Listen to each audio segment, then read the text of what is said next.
Who is the porter and why is their history heavily entwined with stouts? And how did Napoleon cause their demise?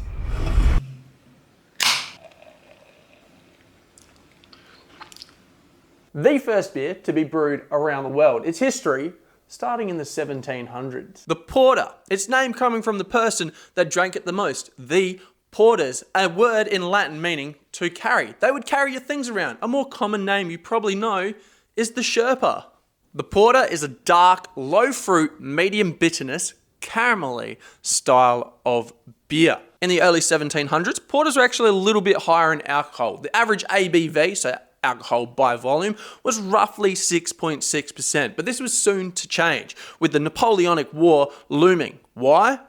Well, the French Revolution, caused by political, economical, and widespread social distress, brought upon a spiral of events, the first and most important being the execution of Louis XVI, the storming of Bastille, 16,000 people executed in the Reign of Terror, and the French government losing power in a military coup led by Napoleon Bonaparte. So begins the Napoleonic War. So the French attack Britain and up goes their taxes, especially on malted barley. So the brewers began to experiment. They used things like unmalted barley. They started using new types of technologies. I know it's not new to us, but they used the thermostat. They also used a hydrometer, so they could figure out the exact amount of fermentables that they were getting from each grain. They would soon learn brown malt would only produce 2/3 of the fermentables that pale malt would. This problem was soon to be solved by a gentleman by the name of Wheeler and his invention of black patent malt barley. So the black malt, or patent malt, I know you could actually patent burning your malt back in the day.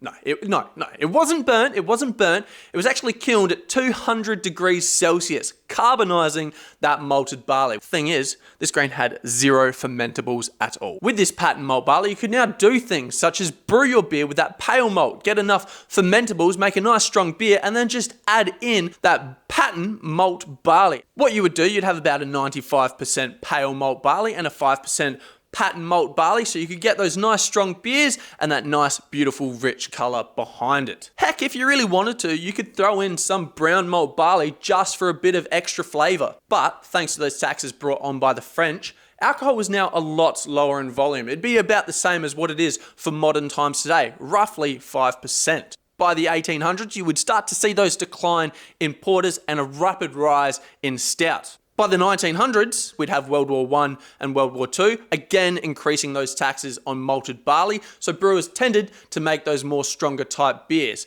hence the popularity of stout. That's when in 1941, the last porter would be ever brewed, never to be seen again. That's until 1978, Anchor Brewing in America came along and they started recreating those beautiful porters again. The porter is not just one style of beer. You've got your classic brown porters, American porters, robust porters, Baltic porters, smoked porters, stout, tavern porters, and rogue mocha porters. A huge variety, but which one is the right style for you? To start, if you want something a bit more light, go the classic, the 1700s brown porter. It's light in flavor, lower in alcohol, and it still has those nice caramelly flavors you come to expect. If hoppier makes you happier, try something a little bit more robust, like the American porter, or what it's more commonly known as, the robust porter. It's creamy and malty and has subtle hints of coffee.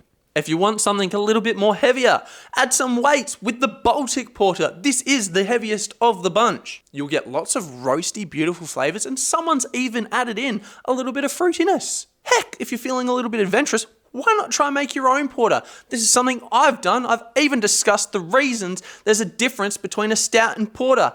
There is none. So click here and find out why.